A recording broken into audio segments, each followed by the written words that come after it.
Bonjour à tous, voici un exercice sur la trigonométrie, sur le cosinus et le triangle rectangle. Donc on nous demande de calculer deux longueurs de ce triangle rectangle, connaissant la longueur d'un de ses côtés et la mesure d'un de ses angles. Donc je vous laisse mettre sur pause et chercher la correction. C'est maintenant. Alors, pour calculer la longueur du côté FE ou DF, on se retrouve un peu... Alors, on sait que notre cosinus, le cosinus de l'angle, eh bien, ça va être donc côté adjacent, c'est la longueur du côté adjacent, voilà, sur l'hypoténuse. Donc en fait, sur ce problème, qu'est-ce qu'on se rend compte? C'est que naturellement, on pourrait donc partir avec ce côté, on a donc sa valeur, donc on pourrait se dire, tiens, c'est ce côté adjacent sur, donc ici, l'hypoténuse. Et là, ça ne marche pas parce qu'on n'a ni la valeur du côté adjacent, ni l'hypoténuse. Ça va être compliqué. Alors Pythagore, on ne peut pas l'utiliser parce qu'il nous faut au moins quand même deux longueurs pour calculer la troisième longueur. On se retrouve un petit peu bloqué. Alors dans ce cas-là, qu'est-ce qu'on peut remarquer? On peut se dire, tiens, je peux calculer cet angle-là. On sait que dans un triangle, la somme des angles vaut 180 degrés. Autrement dit, on est capable ici de calculer la valeur de l'angle D. Donc on peut faire 180 moins 90 degrés, l'angle E, l'angle droit, moins 56 degrés. Et on trouve donc ici que l'angle D vaut 34 degrés. Ah, bah ça c'est pas mal, parce que sur le coup, cosinus ici, cosinus de 34, ça va être le côté adjacent à l'angle D, ici DE, j'ai la valeur, sur l'hypoténuse. Eh bien c'est super, parce que là on va pouvoir trouver la valeur de l'hypoténuse.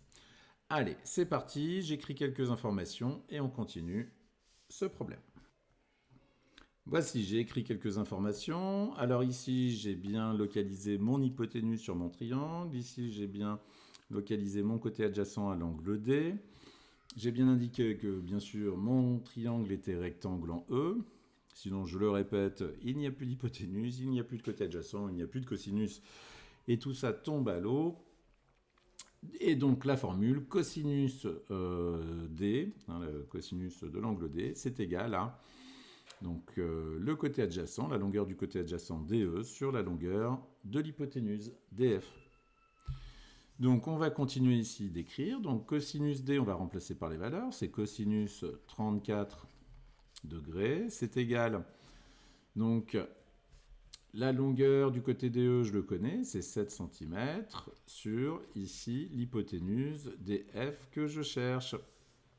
Eh bien, c'est parfait.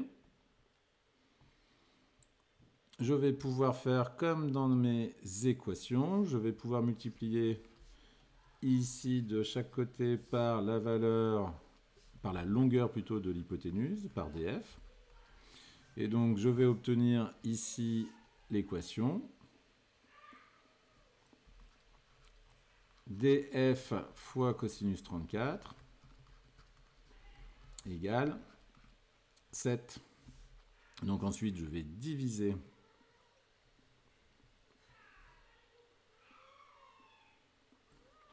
par cosinus 34.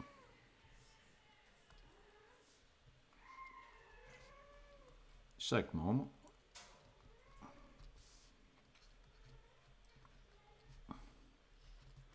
Alors, on peut automatiser ce calcul. Là, je développe pour...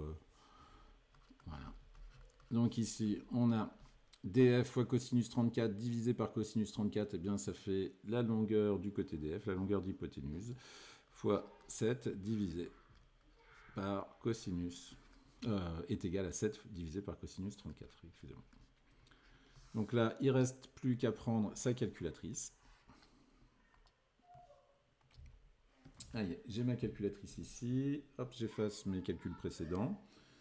Donc 7 fois cosinus 34. Enter. Ça nous fait donc environ 5,8. Allez, je retourne sur ma feuille de papier. Donc DF est environ égal. Et bien, on va rester au dixième près, 5,8. Ah, j'ai fait une erreur. J'ai multiplié plutôt que divisé.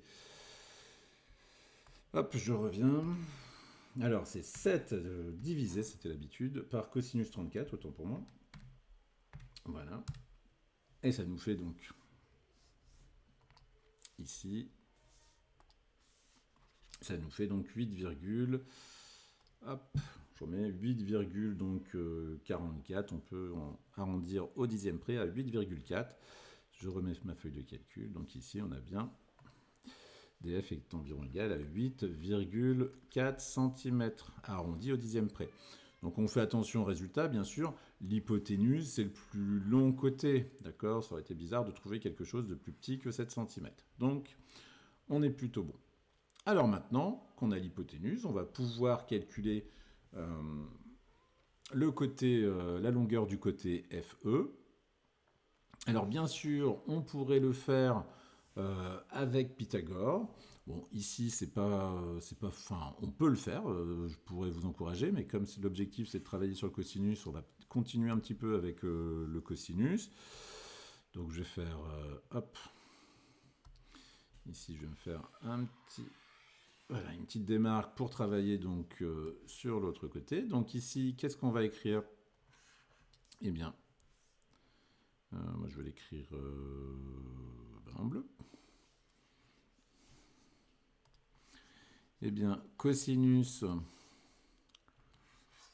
f, c'est égal à donc le côté adjacent FE sur l'hypoténuse df. Donc cosinus f, c'est cosinus 56 degrés égale, donc ici, le côté FE, c'est celui qu'on cherche sur l'hypoténuse. Eh bien, on peut utiliser la valeur approchée, donc 8,4. Donc on va multiplier les deux membres par 8,4 et on va obtenir FE est environ égal à 8,4 fois cosinus 56 degrés. Donc ici, il ne reste plus qu'à prendre sa calculatrice. 8,4 fois cosinus 56 degrés. On obtient donc environ 4,69. On va arrondir ça à 4,7, environ égal à 4,7 cm. Voilà, je reviens sur mon papier.